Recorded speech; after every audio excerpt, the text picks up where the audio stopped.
In the peaceful suburbs of San Jose, California, on the warm afternoon of the 6th of June, 2003, a nightmare unfolded that would forever scar a quiet neighborhood and change a family's life in an instant. 9-year-old Jeannette Tamayo, a bright, soft-spoken fourth grader known for her cheerful demeanor and love for school, had just returned home. It was a typical Friday, and nothing about that day hinted at the terror that was about to descend. The neighborhood, filled with tidy homes and friendly neighbors, was the kind of place where doors were left unlocked and children played outside freely. But behind the calm, something sinister was taking shape. A predator had been watching, waiting for the perfect moment to strike. That moment came when Jeannette walked through her front door, unaware she was being followed. The man, later identified as 26-year-old Daniel DeJesus, forced his way in behind her. He had been stalking the family, choosing his target carefully, and now acted with chilling precision. As soon as they were inside, he attacked. Jeannette's fear was instant and overwhelming. She screamed, but her cries were quickly silenced. There was a man knocking on the door, and I didn't know what he was doing there. I was like, what could he want? And when he was asking me questions, he was kind of peeking inside, trying to see who was in there with me. And that started making me feel really uncomfortable, and I started slowly closing the sliding door. And he put his hand in the way, slid it open, grabbed me, and took me to my brother's room. He started to rape me. I was trying to get away. I started kicking him. He kept grabbing me, but I couldn't do anything, and I was just scared. And as soon as he was doing what he was doing to me, I started to cry. I was in pain, I was scared, and it was just the most horrific feeling I could have felt. The home, once a place of safety, became a cage of terror. Moments later, Jeannette's mother and her 15-year-old brother returned home, only to walk into a violent scene. The attacker turned on them with the same ruthless aggression. He beat her brother and mother, leaving them bloodied and restrained. Though injured, they witnessed the unthinkable as the man handcuffed Jeannette and dragged her outside. There was no time to react. In one swift, terrifying motion, the man shoved Jeannette into a large plastic storage container, placed it in the back seat of his car, a tan or silver Mazda sedan, and sped away. The lid was shut, plunging Jeannette into darkness. Her family, though badly injured and shaken, managed to call 911 shortly after the abduction. Bloodied and terrified, Jeannette's mother and brother provided authorities with critical details about the attack and the kidnapper. Their quick thinking allowed law enforcement to respond within minutes, and what followed was a full-scale mobilization. The San Jose Police Department, joined by state and federal agencies, immediately issued an Amber Alert, spreading Jeannette's photo and a description of the suspect's car across California. News stations quickly picked up the story, and soon the face of 9-year-old Jeannette was appearing on every television screen, newspaper, and highway sign. The urgency of the case was clear. This was a race against time. Investigators quickly canvassed the neighborhood, knocking on doors, collecting witness statements, and reviewing security camera footage from nearby homes. A key breakthrough came from a neighbor's surveillance camera, which captured the kidnapper's vehicle speeding away from the scene. The footage revealed a tan or silver sedan, later identified as a Mazda, turning the corner and disappearing out of sight. It was a chilling image, the last known trace of Jeannette as she was whisked away by a stranger with unknown intentions. The abduction sent shockwaves through the community. Families that once felt secure now kept their children indoors, and neighbors banded together to assist law enforcement in any way they could. Volunteers handed out flyers, local businesses posted missing child posters in their windows, and search parties scoured surrounding areas, hoping for any sign of the missing girl. Candlelight vigils were held as prayers poured in from across the city. But as the hours turned into days, hope began to mix with dread. Meanwhile, Jeannette was trapped in a nightmare. Hidden away in a stranger's home, she was isolated from everything familiar. Fear threatened to consume her, but she remained strong. Somewhere deep inside, Jeannette made a quiet decision. She would survive. She paid attention to everything: his routine, his words, the layout of his home. Little did her captor know, this 9-year-old girl was already planning her escape. Despite an Amber Alert being issued for the city, the California Highway Patrol hesitated to broadcast it statewide due to lack of license plate info, a delay that would compound the urgency of Jeannette's situation. Jeannette's abductor, 26-year-old David Montiel Cruz, drove her to a quiet suburban home in San Pablo, California, early 60 kilometers from her home in San Jose. I just remember thinking to myself, where are we going? Is he gonna kill me? I didn't know. I remember the car suddenly stopped. And he said, "Get out." I just looked at him and opened the door.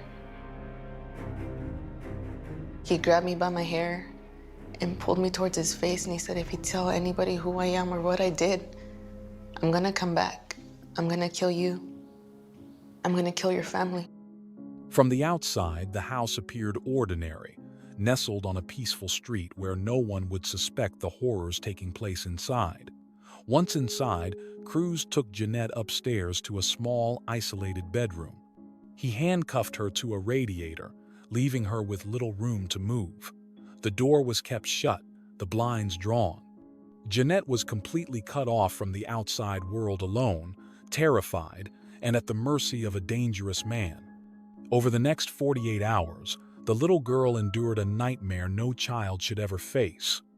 Isolated in the unfamiliar room, she lived through constant fear, physical restraint, and repeated sexual assault. The trauma was immense, and the psychological weight overwhelming.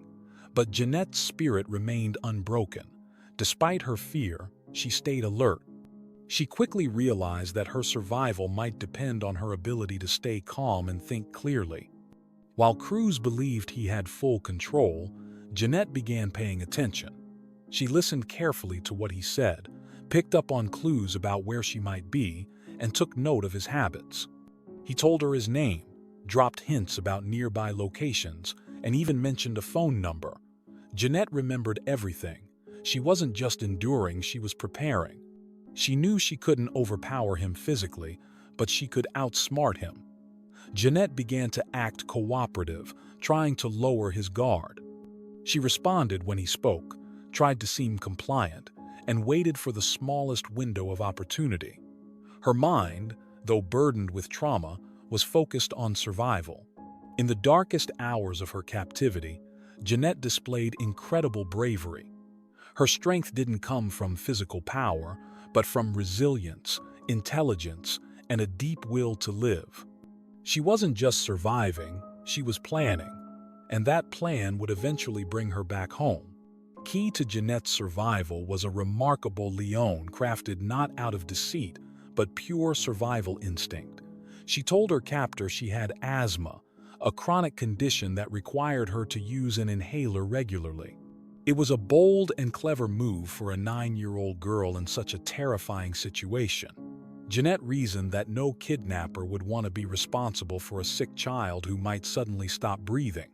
She later recalled. I started to break down and cry, and that was my only safe place, was the shower, because every time he left me in the shower was when he didn't touch me, he wouldn't hurt me, or he wouldn't rape me.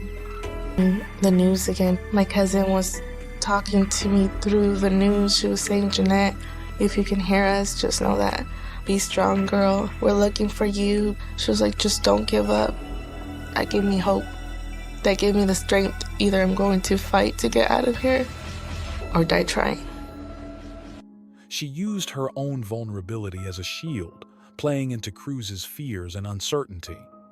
Over time, her calm delivery and persistence made the lie believable. Eventually, Cruz began to worry. What if the girl really did need medication? What if she died while in his custody? Whether driven by fear, confusion, or the hope of avoiding a murder charge, Cruz decided to act. He took Jeannette from the house and drove her to meet perhaps a friend or an accomplice claiming it was to get the medicine she needed. But in a twist he didn't expect, he let her go. He released her at a desolate street corner in San Pablo, thinking he had done enough to cover his tracks. Jeannette was free, but she was not finished. Most children would have fled in panic or collapsed in fear, but not Jeannette.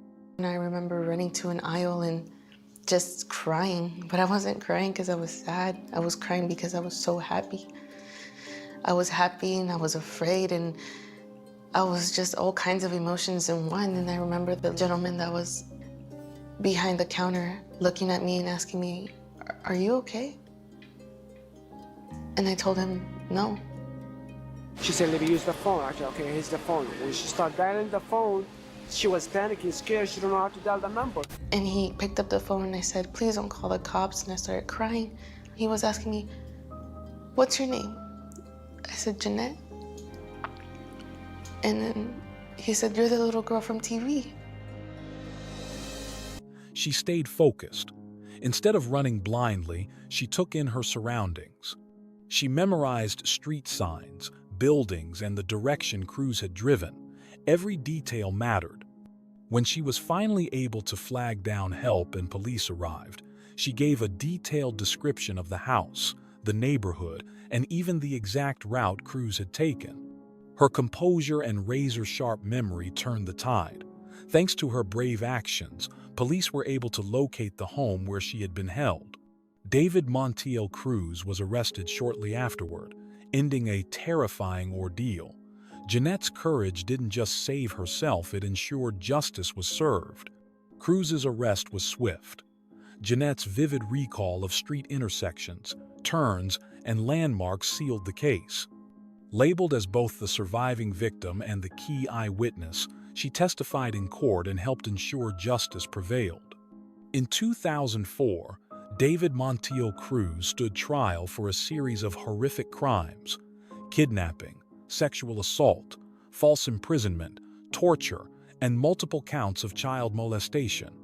The evidence against him was overwhelming: physical evidence, surveillance footage, and above all, the powerful testimony of his brave young victim.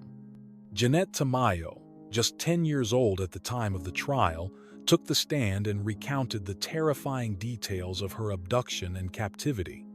Her testimony was clear, detailed, and unwavering, a display of strength that stunned the courtroom. The prosecution built a compelling case, supported by Jeannette's recollection of events and the investigative work that followed her release. The house she had described led police directly to Cruz. Her knowledge of the route he took, the interior of the house, and the identity of her abductor all matched the evidence. Cruz's defense had little ground to stand on. Jeannette had not only survived, she had become the key witness in ensuring justice was served. In 2005, the verdict was delivered. David Montiel Cruz was found guilty on all major counts and sentenced to over 100 years in prison. The sentence reflected the severity of his crimes, the lasting trauma inflicted on Jeannette and her family, and the calculated nature of his actions. The court made it clear, this man would never walk free again. I remember them taking me to the hospital, running tests on me. I remember opening the door and seeing my mom. And her face was so bad. Like, she didn't even look like my mom. I feel very, very, very sad because you're scared. My daughter, she's a little kid. She had only 10 years. I asked the police what happened with my daughter. When my daughter came by, say, maybe never. And screaming a lot. My daughter I don't see for 3 days. I don't feel comfortable because I don't protect her. I don't protect her, I don't feel good.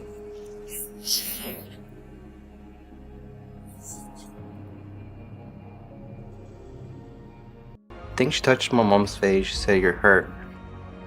You know, she was so brave. She didn't care about herself. She was worried about us. You're everything to me, you and Paul were. Yeah. Very happy because I met my dad. For example, it's when she born, second time for me. Even after her rescue, Jeannette Tamayo faced an entirely new battle, one that many survivors of childhood trauma endure. The emotional, psychological, and physical wounds left by her abduction and abuse were profound. Post-traumatic stress disorder, difficulty trusting others, nightmares, and anxiety became part of her new reality. Though her body was freed, her mind remained trapped in those 2 horrific days. Jeannette received extensive therapeutic care, support from professionals, and most importantly, unwavering love from her family. But healing was not linear. It took time, patience, and resilience. Beyond the courtroom, Jeannette's story had far-reaching effects. Her case helped accelerate Amber Alert activation protocols across California, speeding up response times for missing children. Law enforcement agencies improved collaboration and communication, learning to act swiftly and trust the early instincts of family members. Parents became more proactive, teaching their children situational awareness, how to memorize addresses, recognize escape routes, and use psychological tactics to delay a captor's plans. Her case also changed how law enforcement treats young survivors. Investigators learned to prioritize trauma-informed interviewing techniques, gently drawing out memories without re-traumatizing the child. The importance of preserving a victim's narrative, the tiny details they notice, the emotions they recall, became central to building successful prosecution. Even more than institutional changes, Jeannette's survival became a source of inspiration for others. Hi. It's so good to see you. I never really got the chance to come back and tell you guys thank you for everything that you did. I really appreciate it. You were strong, you're smart. What happened was you were amazing. You were brave, and that's why you're here today. Everybody has a story, and no matter what life throws at us, no matter what obstacles, we're all fighters. And we all have the ability to keep going. I turned my fear into courage. I got my family back. Support groups and survivor networks referenced her story as a beacon of hope. For many, she symbolized the idea that trauma does not have to define your life, that even after unthinkable horror, healing is possible. She showed others that they weren't alone, and that survival could be the start of a powerful new chapter. Today, Jeannette Tamayo is training at the San Diego Police Academy, dedicating her life to serving and protecting others, the very mission that once saved her. After surviving one of the most harrowing ordeals a child can endure, she has chosen to turn her pain into purpose. No longer the frightened 9-year-old who was kidnapped and brutalized, Jeannette is now a determined young woman, focused on making a difference from within the system that rescued her. She lives far from the San Jose neighborhood where her nightmare began, keeping a low profile and avoiding media attention. But despite her quiet lifestyle, her story is still told in classrooms, in police training sessions, and in documentaries as an example of what incredible strength can look like in the face of unimaginable terror. Her trauma may still linger in the shadows of her memory, but so does her fierce resilience. Rather than allowing her past to define her, Jeannette has reclaimed her narrative. Her decision to join law enforcement is not just a career path, it's a declaration. She is stepping into a role where she can offer protection, guidance, and perhaps even hope to others who find themselves in crisis. What happened to her was unspeakably cruel, but her response, her intelligence, her bravery, her ability to think clearly in the darkest moment was nothing short of extraordinary. At just 9 years old, she didn't wait for rescue. She made it happen. Now, as she trains for a future in law enforcement, Jeannette Tamayo stands not only as a survivor, but as a future protector, a symbol of what courage, willpower, and the human spirit can achieve. Her voice, once silenced by fear, now prepares to speak for justice.